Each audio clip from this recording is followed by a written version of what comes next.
Estarán con él, y en mi nombre será exaltado su poder. Asimismo pondré su mano sobre el mar y sobre los ríos, y su diestra. Él me clamará: mi Padre eres tú, mi Dios, y la roca de mi salvación. Yo también le pondré por primogénito, el más excelso de los reyes de la tierra. Para siempre le conservaré mi misericordia, y mi pacto será firme con él. Pondré su descendencia para siempre, y su trono como los días de los cielos. Vamos a dejar hasta ahí. Qué importante es la unción, ¿verdad? Qué cosa tan grande es la unción, hermanos. Mire, la unción levanta a un hombre y lo pone por encima de todo, y lo empodera. De tal manera que dice allí esa escritura del Salmo: y pondré su mano sobre los ríos y sobre los mares. Eso es figura de multitudes. Los mares son figura de multitudes. Los ríos son figura impetuosa de fuerza, de poder, de gente, de multitudes. Y sin embargo, lo pondré por encima todavía. Hermanos, la unción es tremenda.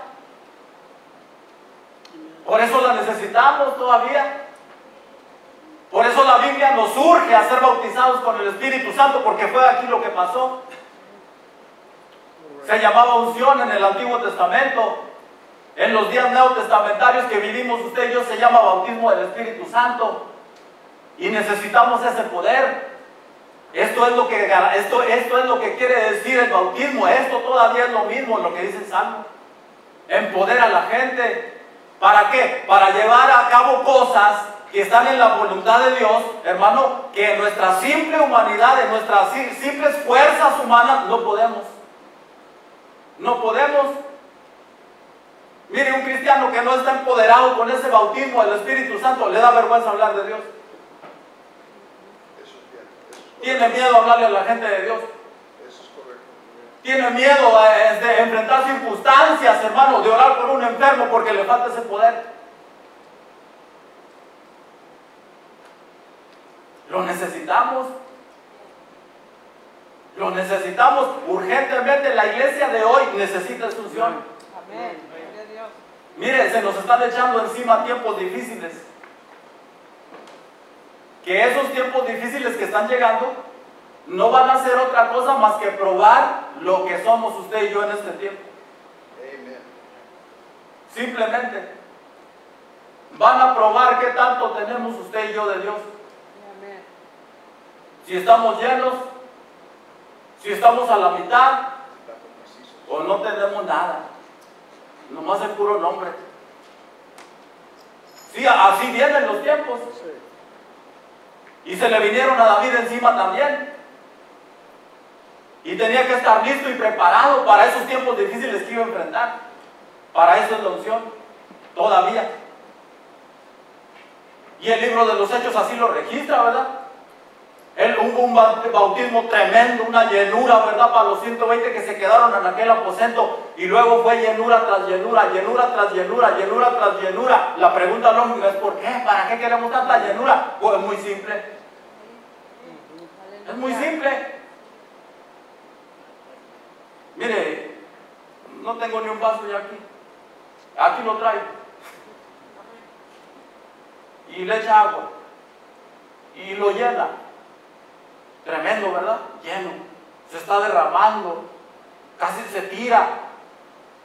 Y entonces todos los problemas, las adversidades, los demonios, los malos espíritus vienen y ven el vaso lleno, ¿verdad? Y dicen: no, pues no hay forma.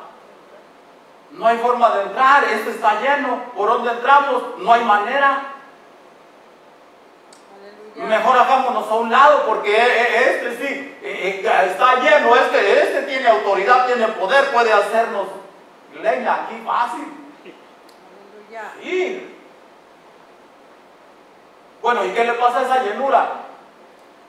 Ah, pues bueno, mire, ese vaso lleno, hermano, mire, se le tira un poquito cuando va, porque tiene que repartir de esa llenura. Y como fue al evangelismo, pues se le tiró poquito. Ah, fue al hospital a orar por los enfermos, ya derramó otro poquito. Mire, estuvo en las actividades de la iglesia, ya se le fue otro poquito. Mire, y todo eso en la actividad de la vida cristiana, mire, de tal manera que va gastando, y luego queda solo otra vez. Por eso se necesitan las llenuras. Amén. Gloria a Dios. Por eso el libro de los Hechos registra una tras otra, una tras otra. Se necesitan cuantas veces se necesite. Tenemos que ponernos debajo de la fuente y llenarnos otra vez. ¿Cómo nos llenamos? Cuando saca tiempo con Dios, hermano, y saca tiempo para leer la Biblia, le echa ya agua al vaso. Ay, las actividades de la iglesia, gloria a Dios, mire, las vigilias, le echa más agua. Ay, se fue al ayuno el hermano, le echa más agua, y ya va más de la mitad. ¿Verdad? Gloria a Dios. ¿Y hasta qué? Hasta que otra vez se llena. Y eso fue lo que pasó ese día con David. Llenaron el vaso de él de manera tan completa que se derramaba por los bordes. Y dice el Salmo que estaba listo. Esa unción lo empoderó, lo llenó del poder necesario para llevar a cabo el propósito y el ministerio que Dios le encomendó. A nosotros nos comisionaron. Nos dieron una comisión en Marcos capítulo 16, dijo, ir por todo el mundo y predicar el evangelio. Y ese no es, hermano, esa no fue una opción, fue una orden. Dijo, ir. Sí, amén. Aleluya. Hermano, ese es un ministerio y es un encargo de una gran envergadura, hermanos, enorme, grande privilegio ese. Necesitamos poder, pues. En estas fuerzas no podemos. Le digo otra vez, nos da vergüenza. Mejor rehuimos y sacamos la vuelta. Cristianos de nombre nomás. Aparecemos en una nómina, pero nomás de nombre. No tenemos poder. No tenemos función. No podemos influenciar a nadie. Vamos a pasar por la vida sin dejar una marca, sin dejar una huella. Árboles estériles que nunca dieron fruto. ¿Para qué? Ni para qué estar aquí perdiendo el tiempo. Estábamos mejor allá, pues. No, tenemos que desear esto. Dice el libro de los Hechos que tenemos que desearlo, que pedirlo todos los días. Que en la oración de la mañana, lléname. Ay, hoy va a haber culto y va a ser especial. Puede ser, hoy lléname, lléname. Puede ser que hoy sea el día, hoy expectante siempre, todos los días expectante. Hoy puede ser el día, gloria a Dios, hoy puede ser el día. No dude. No sea incrédulo tampoco, todo eso para la bendición. No, tiene que venir uno con una actitud expectante, decir, tal vez sea hoy, sí, tal vez sea hoy. Gloria a Dios, aquí estoy listo, gloria a Dios. Sí, todo eso es en el tiempo de Dios, pero ¿sabe usted cuál es el tiempo de Dios? No, no, hermano. Por eso es importante la fidelidad. Porque usted no sabe cuándo va a ser el día ni el culto en que Dios lo va a estar esperando a usted, solamente a usted, no a los demás, a usted, para darle algo especial. Por eso es importante estar aquí todo el tiempo. Y es importante la opción. Desde ese día se convirtió en un hombre diferente. Desde ese día, hermano, mire, se catapultó hacia adelante, hacia arriba, hermano, diciendo, aquí estoy yo en el nombre de Cristo. No hubo cosa que le pareciera a él difícil. Qué tremenda ilusión. Qué tremendo es tener el vaso, el depósito lleno de la presencia de Dios. Y aquí la Biblia nos muestra que es la contraparte también. Que es un vaso vacío, porque el otro se vació. El otro le quitaron lo de él. ¿Verdad? Dice que en el momento que llenaron el de David, dice el verso 14 que al otro se lo quitaron todo y quedó vacío. Y se ve lo que pasa cuando está el depósito vacío. ¿Por qué dice el 14? Y el espíritu de Jehová se apartó, fue sacado, fue quitado de Saúl. Y luego mire la consecuencia. Como ya estaba vacío, mire lo que vino. Y vino y le atormentaba un espíritu malo de parte de Jehová. Porque al estar un vaso vacío, como hay multitud de ángeles, de espíritus, de huestes espirituales, de demonios, de diablos volando alrededor de usted y de mí, y nos están supervisando, y espiritualmente ellos saben y se dan cuenta cuando usted y yo estamos llenos y cuando no. A veces ni nosotros nos damos cuenta y ellos sí. Y cuando ven el vaso mío y el de usted vacío, miren, lo ven y dicen, aquí está la puerta abierta. Y luego un demonio le dice al otro, hey, espíritu de envidia, vete. Espíritu de enojo, vete, aquí hay lugar. Enfermedad, vente, aquí hay lugar. Eso fue lo que pasó aquí. Toda esa basura entró en este. Cuando el vaso de él se quedó vacío. Cáncer, vete, aquí está tú. Aquí hay lugar. ¿Ve qué importante? Qué tremendo, ¿verdad? Hermano, no, hay cosas dignas aquí de tomar en cuenta. Estas son historias muy antiguas. Incluso parecen ni decir tanto, porque dice usted, y usted las ve, ¿verdad? Y dice, pero si eso me lo enseñaron desde la escuela dominical. ¿Qué les voy a decir a los hermanos? Yo así pienso a veces, dice. Yo digo, esos hermanos que escriben ese expositor, pues qué mente tan infantil tienen, digo yo. ¿Cómo no escriben y nos enseñan más profundo, más todo? Y un día me regañó el Señor.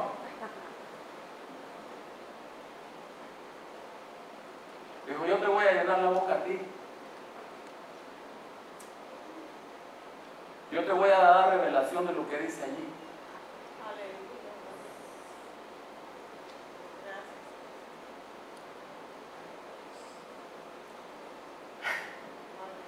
Y no me canso de darle gracias a Dios.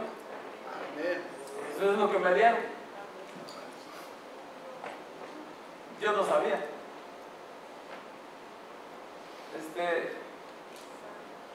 Mire, aquí está Laura Mercedes. Parece que ella fue la que llevó un día un invitado. Allá estábamos todavía allá. Y no era ni un culto de domingo, era un culto de miércoles. Ya ni me acuerdo del nombre, era un muchacho alto, delgado, flaco. Pastor. Y predicó, y muy bonito, gracias a Dios. Una predicación muy bien enlabonada, muy bien hilvanada. Salimos edificados, llenos ese domingo, y hizo un llamado al altar. Empezó a orar. Y yo pasé al altar. Y me dio una palabra vivis. Y oró por mí, empezó a orar por mí, me puso la mano. Y luego me dice, así dice el Señor. Y yo te voy a enseñar a ti. Yo te voy a dar palabra a ti. Y yo, pues Dios lo estaba oyendo, porque ya cuando me empezó a ministrar, pues yo paré de orar y yo lo oía a él, ¿verdad? Y yo no le dije nada a nadie, yo nomás me guardé eso. Es que yo crecí en otra línea, hermano. En la línea en que crecí yo, y aunque esa línea salió de las asambleas de Dios, Hermano, hubo un tiempo allá en ese otro concilio donde en la profecía, en la interpretación de lenguas y todo se perdió. Quién sabe en qué momento lo perdieron, ya no había nada. Yo no crecí en esa línea y así es de que yo me lo guardé en la mente y dije, bueno, pues gloria a Dios, a ver qué. Pero de ese día en adelante, yo empecé a sentir, no a ver porque Dios es espíritu, empecé a sentir que cada vez que estudiaba, que cada vez que leía la Biblia, que cada vez que leía comentarios, que cada vez que me metía en el estudio de la Biblia, empecé a sentir que alguien estaba en un lado mío y diciéndome, mira, esto es así, esto es de este modo, esto va por este lado, esto va por esto, aquí quiere decir esto y esto, hasta el día de hoy. Gloria. Gloria. Gloria. Y yo digo gloria a Dios. Amén. Gloria a Dios. Y yo digo gloria a Dios porque la iglesia es digna de lo mejor. La iglesia no está para que la entretengamos. La iglesia es digna del mejor pan. Por eso el capítulo 31 de Proverbios dice acerca de la mujer virtuosa, dice, y trae su pan de lejos. Todo el Antiguo Testamento, las mujeres son figura de la iglesia. Dice, y trae su pan de lejos. ¿De dónde? De allá. No pan mojoso, no pan viejo, no pan de ayer, no, de ahora, nuevo, que nutra, que llene, que salga usted lleno, edificado, enseñado, preparado para dar razón de su fe, allá afuera.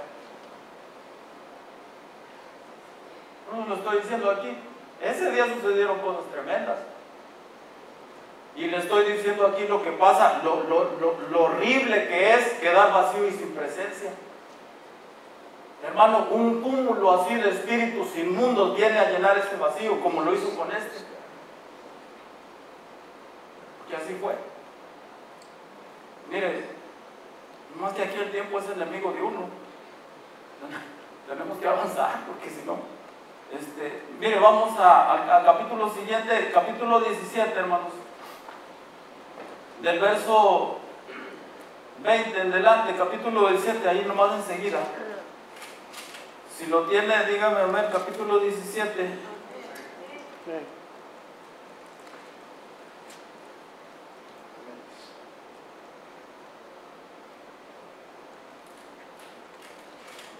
Dice el verso 20, dice, en el nombre de Dios, dice, y se levantó pues David de mañana, y dejando las ovejas al cuidado de la guardia, de un guarda, se fue con su carga como Isaí le había mandado, y llegó al campamento donde el ejército salía en orden a la batalla y daba el grito de combate. Y se pusieron en orden de batalla Israel y los filisteos, ejército frente a ejército. Entonces David dejó su carga en las manos del que guardaba el bagaje y corrió al ejército.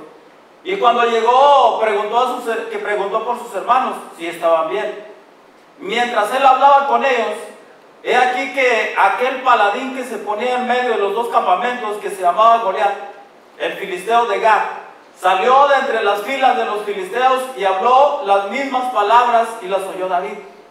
Y todos los varones de Israel que veían a aquel hombre huían de su presencia y le tenían gran temor.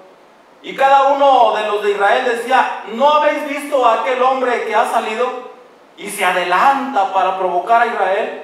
Al que le venciere, el rey lo va a enriquecer con riquezas y le dará su hija y eximirá los tributos y eximirá de tributos la casa de su padre en Israel. Entonces habló David a los que estaban junto a él diciendo, ¿qué harán al hombre que venciere a este filisteo y le quitare el oprobio a Israel? Porque ¿quién es este filisteo incircunciso para que provoque a los escuadrones del Dios viviente? Y el pueblo le respondió las mismas palabras, diciendo, así hará al hombre que le venciere. Y oyéndolo hablar Eliab, su hermano mayor, con aquellos hombres, se encendió en ira contra David y dijo, ¿para qué has venido acá? ¿Y dónde has dejado aquellas pocas ovejas en el desierto? Ya conozco tu soberbia y la malicia de tu corazón. Para ver la batalla has venido. Y entonces David le respondió: ¿qué he hecho yo ahora? ¿No es esto mero hablar? Y apartándose él hacia otros, preguntó de igual manera, y le dio él, el pueblo, la misma respuesta de antes. Y fueron oídas las palabras que David había dicho, y las refirieron delante de Saúl, y él lo hizo venir. Y dijo David a Saúl: no desmaye el corazón de ninguno a causa de él. Tu siervo irá y peleará contra este filisteo. Vamos a dejar ahí. Hermano, ya hacía días que el ejército había partido al valle de Soco, dicen los primeros versículos de ese capítulo. Ya hacía días.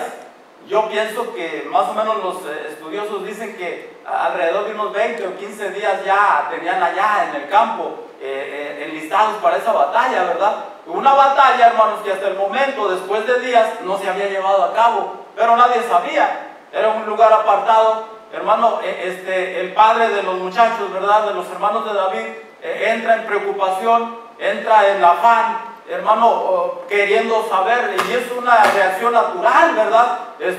¿Quién como madre, quién como padre no siente pendiente, no siente cuidado de sus hijos cuando ya van más de 15, de 20 días que no hay razón? Pues era lógica la preocupación de Isaí. Entonces, hay un deseo, hermanos, de querer tener noticia de ellos, y echa mano del menor. Pues era el mandadero, lo habían ungido, pero hermano, pues todavía eso no se llevaba a la realidad, ¿verdad?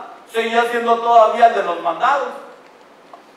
Y lo manda a traer y le dice: mira, vete al campo de batalla y tráeme razón de tus hermanos, porque pues ya se me quebranta el corazón adentro de mí y quiero saber cómo van las cosas. Y David, hermano, dice: sí, yo me lo voy. Ya estaba ungido. Volvemos atrás. Ya tenía el vaso lleno. Ya rebosaba. Se tiraba la unción. Dijo: mira, le llevas estos higos, estos panes ahí al capitán de la guardia, se los das, y le echó una carga también de quesos, hermanos, nuevos, recién nuevecitos, y lo cargó. No sé si a lo mejor puede haber sido 2 o 3 burros, y se los cargó y dice: llévate todo esto como presente y tráeme razón de tus hermanos, ¿verdad?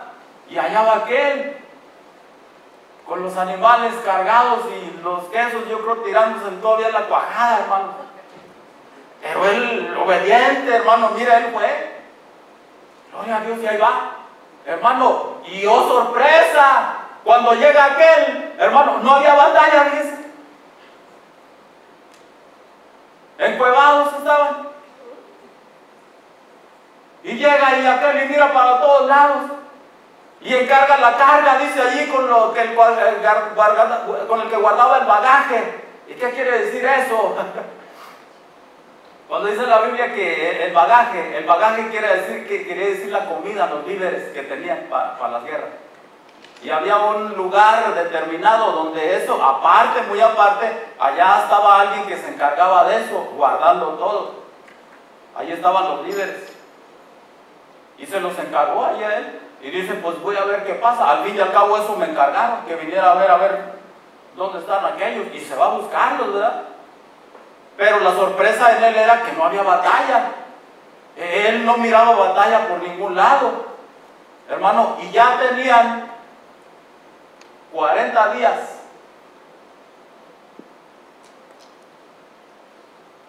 Entonces era lógica la preocupación de Isaí. Ya iban 40 días. Y cada uno de esos 40 días que dice aquí la Biblia, dice que Goliat salía en la mañana y en la tarde y los tenía chorados, los tenía cobardados, y les gritaba, mire, enfrente, en la mera cara, les gritaba: ¿para qué salen? No hay necesidad de que salgan. Aquí estoy yo y represento a todo el ejército de los filisteos, yo por ellos. Denme un nombre, ustedes denme un nombre. ¿A quién le iban a dar si no había hombres? Un montón de gallinas que estaban allí. ¿Cuáles hombres? Bueno, denme uno, denme un nombre, uno. Si lo venzo, ustedes nos sirven. Si él me vence a mí, nosotros les vamos a servir a ustedes. Pero que venga uno, hermano, qué vergüenza por 40 días. 40 días dice, qué vergüenza. Y ese era un encargo que le tocaba a Saúl. Los reyes para eso se instituían, para que el pueblo viera salir por enfrente de todos los escuadrones, vieran salir por enfrente al líder, al caudillo, al rey. ¿Y dónde estaba el rey? ¿Dónde estaba el que tenía que liderar? ¿Dónde estaba el que tenía que salir por enfrente? Encuevado. Y como de la manera que son los maestros, son también los pupilos. Como de la manera que son los maestros, también son los discípulos. Pues todo el pueblo estaba encuevado. Todos. Acobardados. 40 días. Te voy a decir otra cosa. El número 40 en la numerología bíblica, 40 es número de prueba.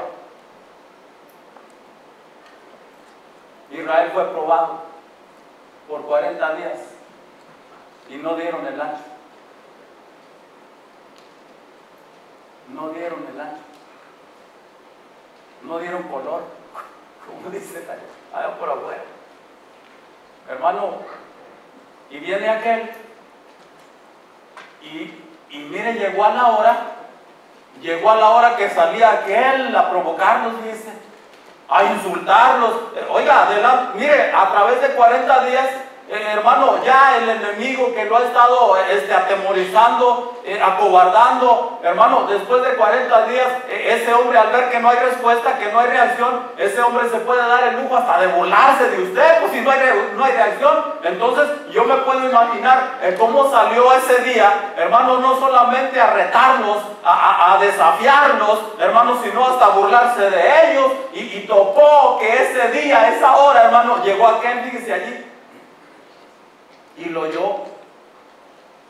Dice que ha de haber quedado así, mire, hermano, de una sola pieza, y atónito mirándolo, y luego miraba a los lados y vio que nadie salía. Dice, ¿qué pasa aquí?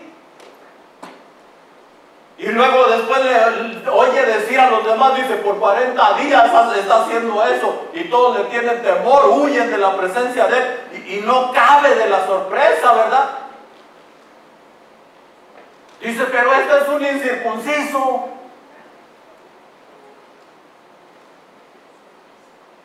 Y empieza, hermano, a decir, bueno, y él pide un no, porque oyó, ¿verdad? Denme un hombre. Y luego dice, ¿y qué harán con el hombre que salga, pues, a pelear con él? Y mire, ya Saúl, hermano, mire, había echado mano de una estrategia y había, hermano, dado como una especie de recompensa, ¿verdad? Prometida allí en palabra, diciendo, el que salga en contra de mire, lo voy a enriquecer. Voy a hacer también toda la familia de él, de aquí de aquí en adelante, voy a eximir a la familia de pagar impuestos. Todavía más, dice, le voy a dar mi hija también.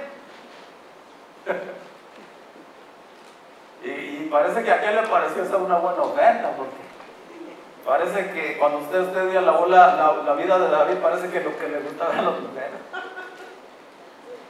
Y no, la hija del rey tenía 2, y han de ver